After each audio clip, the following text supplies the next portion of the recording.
in today's Okay guys, so in today's video ha, balikan natin yung loan app na yung nag-auto-disburse. Like nagpadala siya kaagad, like auto-approve siya. 2,700 na loan. Nagulat din ako. Kaya ginawa ko to ng video guys para mabigyan ko kayo ng heads up. So, because kaagad ko talaga siya na-receive sa Gcash ko. And you deserve to know more about this loan app. So keep watching.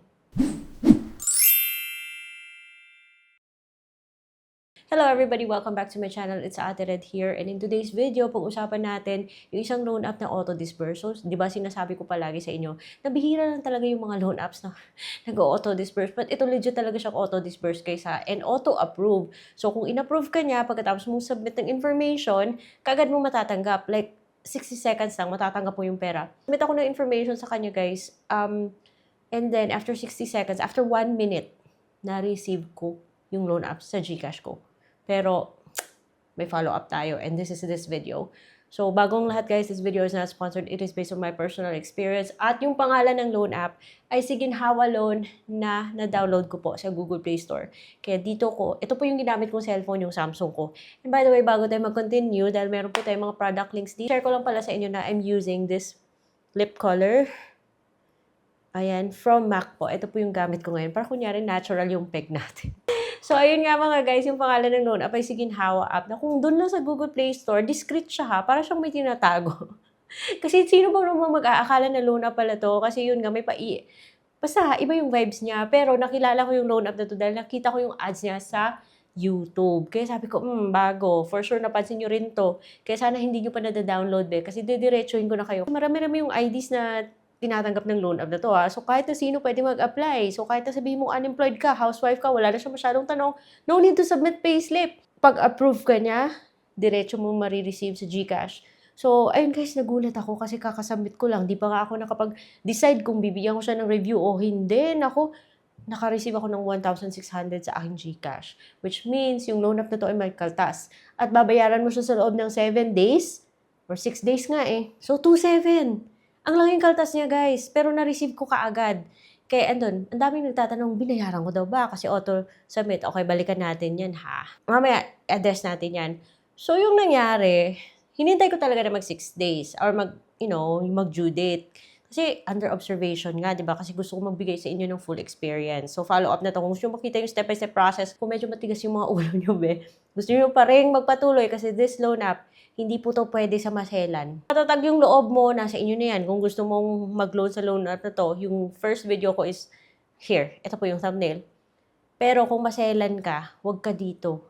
Kasi pag due date, magte-text siya. Dalawang number yung magte-text sa'yo.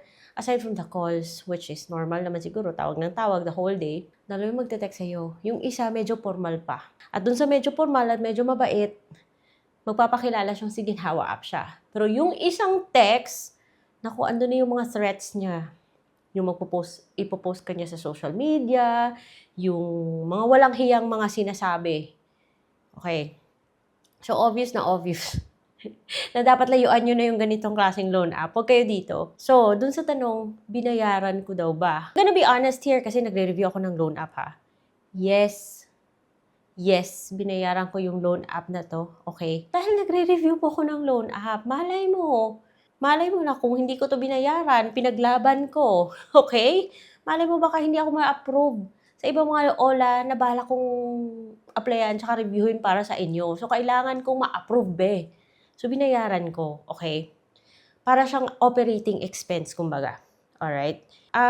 At the same time, sino ba naman yung hindi na lang magbabayad sa loan app na to sa angas ng mga sinasabi niya sa text messages niya? Syempre, magbabayad ka kung ayaw mo ng sakit sa ulo.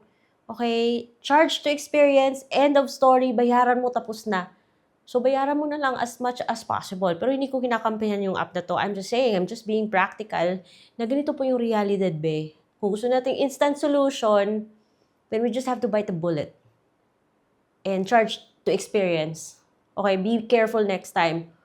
Or, okay, because yung loan app na to, hindi po siya registered sa SEC, and yung mga loan apps na hindi registered sa SEC, nako, dapat matatag talaga yung loob mo. Ito yung mga loan apps na kung matapang ka, pwede kang lumaban, Kung gusto mo, ibalik mo na lang yung amount na na-receive mo, okay, you have reasons to justify such action. Pero, that will not stop them from calling you, calling the people na nasa phone book mo, or that will not stop them from sending text messages na masasakit yung content. Okay? Dahil mas matapang sila dahil hindi sila registered. So, I don't care kung bago yung loan app na to, ha? Pero para sa akin, hindi giginhawa yung buhay mo dito. Sasakit yung ulo mo. So, as much as possible, iwasan nyo na. At ito pa, ha? Kasi, di ba, binayaran ko. You have to be very careful kasi kung hindi ka careful, naku, baka ma-auto-reloan ka sa loan app na to. Kasi dalawa po kasi yan, dalawang choices. Pay or pay and loan again. Huwag niyo pindutin yung pay and loan again. Kasi baka mawindang kayo, baka ma-shook, magulat na naman kayo sa mangyari. So yung ginawa ko, I click pay lang. Huwag yung isa. Like, huwag na kayong mag-loan ulit sa loan app na to. Pagkatapos yung bayaran, meron siyang bagong offer sa akin, 2,700. Pero sabi ko, no, thank you. Ayoko na. Hindi po maganda yung terms nito. May kaltas. Ang laking kaltas, tapos 7 days lang siya. Go for the solution na giginhawa yung buhay nyo. Kung kaya lang naman bayaran nyo na charge to experience. Okay, mahal yung experience. Pero that's how you become wise. Or, pwedeng isoli nyo lang yung perang na-receive. Okay. Pero, there will be consequences. Alam nyo na yan. Or pwede rin huwag nyong bayaran. You can also pay, huwag nyong bayaran hanggat sa umabot kayo sa barangay, umabot kayo sa korte, umabot kayo sa kung saan-saan. Magkasagutan kayo. Sige, wag niyong bayaran kung matatag yung loob mo.